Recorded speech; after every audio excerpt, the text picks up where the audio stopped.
여러분, 단 일주일 만에 1조 달러가 증발했습니다. 실화입니다. 비트코인이 2월 첫 주에 7만 달러에서 6만 달러 아래로 추락했습니다. 일주일 만에 30% 폭락이요. 이건 2022년 FTX 거래소 파산 사태 이후 최악의 급락입니다. 전 세계 암호화폐 시총 중 1,300조 원이 그냥 공중으로 사라진 겁니다. 트럼프 당선되고 12.6만 달러까지 오르며 축제를 벌였던 게 불과 4개월 전입니다. 그런데 지금은 거기서 45%가 떨어졌어요. 도대체 무슨 일이 벌어진 걸까요? 트럼프가 규제 풀어준다고 했잖아요. 왜 이렇게 무너졌을까요? 오늘 이 영상 하나로 급락의 5대 원인부터 숨겨진 대형 매도자 의혹, 그리고 앞으로 바닥이 어딘지 팩트만 정리해드립니다. 나눔경제와 함께 시작합니다. 자, 지금부터 집중하셔야 됩니다. 첫 번째 원인, 레버리지 연쇄 청산입니다. 2월 5일 하루 동안만 7.75억 달러 규모가 강제 청산됐습니다. 역대 10위권 규모예요. 비트코인이 떨어지니까 빚낸 사람들 계좌가 터지고 그게 또 매도를 부르는 도미노 현상이 터진 겁니다. 두 번째는 기관의 배신입니다. 블랙록 ETF에서 하루 3.73억 달러가 빠져나갔어요. 역대 최장 유출 기록입니다. 여기에 연준의 매파적 기조와 달러 강세, 그리고 고래들의 500억 달러 규모 차익 실현이 동시에 터졌습니다. 어차피 비트코인은 변동성 있는 거 아니냐고요? 맞습니다. 하지만 이번엔 다릅니다. 이 5가지가 한꺼번에 터진 적은 역사상 없었거든요. 그런데 여러분, 여기서 더 심각한 게 있습니다. 연준 의장이 바뀐다는 소식 들어보셨죠? 이게 이번 폭락의 진짜 시발점입니다. 1월 30일 트럼프가 케빈 워시를 차기 연준 의장으로 지명했습니다. 시장은 발칵 뒤집혔어요. 워시는 전형적인 매파, 즉 물가 잡기 위해 금리 올리는 거 좋아하는 사람입니다. 지명 직후 달러 인덱스가 100을 돌파하자마자 금이 하루 9%, 은이 28% 폭락했습니다.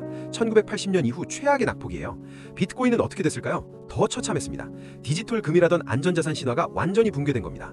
워시가 금리를 천천히 내릴 거라는 전망이 나오면서 달러는 계속 강세를 유지할 겁니다. 달러가 강하면 비트코인은 계속 압박받을 수밖에 없어요. 그런데 정말 소름 돋는 건 따로 있습니다. 대체 누가 이렇게 엄청난 물량을 던지고 있는 걸까요? 업계 큰손인 오지들이 500억 달러를 팔아치웠습니다. 그런데 재미있는 사실이 있어요. 바로 히말라야의 작은 나라 부탄 왕국입니다.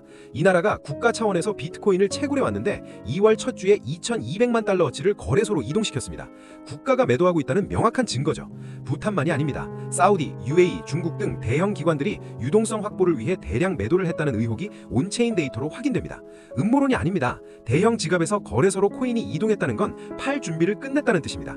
파티가 끝나기 전에 기관들이 먼저 빠져나간 거죠. 그런데 말이죠. 개미들이 공포에 팔고 있을 때 정반대로 움직이는 사람들이 있습니다. 누굴까요? 현재 공포 탐욕 지수는 17, 극단적 공포 구간입니다. 개인 투자자들은 패닉 상태죠. 블랙록 ETF에 들어온 개인들도 대부분 마이너스 구간에 진입했습니다. 그런데 2월 3일 데이터를 보세요. 전체 ETF에서 돈이 빠져나갈 때 유독 블랙록 IBT에는 6천만 달러가 유입됐습니다. 누군가 조용히 사모으고 있다는 겁니다. 역사는 반복됩니다. 2018년, 2022년 폭락 때 바닥에서 산 사람들이 결국 10배 수익을 받습니다. 시장은 항상 공포에 떠는 사람의 돈을 준비된 사람에게 이동시킵니다. 지금 사면 더 떨어질 텐데요? 맞습니다. 그래서 전략이 필요합니다. 그럼 도대체 얼마까지 떨어질까요? 전문가들이 예측하는 진짜 바닥 가격을 공개합니다. 현재 비트코인은 6만 달러 선에서 사투를 벌고 있습니다. 전문가들은 200일 이동평균선인 5.5만에서 6.5만 달러를 핵심 지지선으로 봅니다. 하지만 최악의 시나리오는 따로 있습니다. 금융사 스티플은 3.8만 달러까지 떨어질 수 있다는 충격적인 전망을 내놨습니다. 현재가에서 70% 추가 하락입니다. 역사적 데이터를 연결해보니 바닥선이 3.8만 달러를 가리킨다는 거죠. 가능성이 있냐고요? 네, 비트코인은 과거에도 여러 번 80%씩 폭락했습니다. 회복은 2026년 2분기에서 3분기쯤으로 예상됩니다. 크립토 겨울은 보통 13개월 지속되기 때문이죠. 자, 상황이 이렇다면 우리는 지금 당장 무엇을 해야 할까요? 딱 3가지만 기억하세요. 절대 하지 말아야 할 것 3가지입니다. 첫째, 레버리지 거래 금지. 지금 같은 변동성에서 빚내는 건 자살하기입니다. 둘째, 패닉 매도 금지. 지금 팔면 손실 확정입니다. 셋째, 몰빵 매수 금지. 3.8만 달러까지 갈 수도 있다는 걸 잊지 마세요. 그럼 할 수 있는 것 3가지입니다. 첫째, 현금 비중 30에서 50% 유지하세요. 더 떨어졌을 때 살 실탄이 있어야 합니다. 둘째, 분할 매수 계획을 세우세요. 6만, 5.5만, 5만 구간별로 나눠서 사는 겁니다. 셋째, 최소 6개월 이상 장기 관점을 유지하세요. 조급하면 당합니다. 기회는 또 옵니다. 냉정하게 계획적으로 움직이세요. 기억하세요. 시장은 준비된 사람에게만 보상합니다.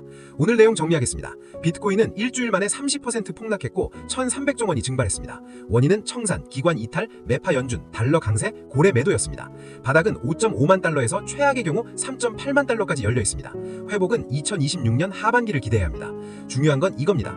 2018년, 2022년에도 바닥에서 산 사람들이 웃었습니다. 역사는 반복됩니다.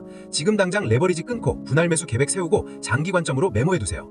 투자의 책임은 본인에게 있지만 준비한 사람과 안 한 사람의 1년 뒤 차이는 상상 이상일 겁니다. 나눔경제가 여러분의 경제적 자유를 끝까지 응원하겠습니다. 도움되셨다면 구독, 좋아요 부탁드립니다. 지금까지 나눔경제였습니다. 감사합니다.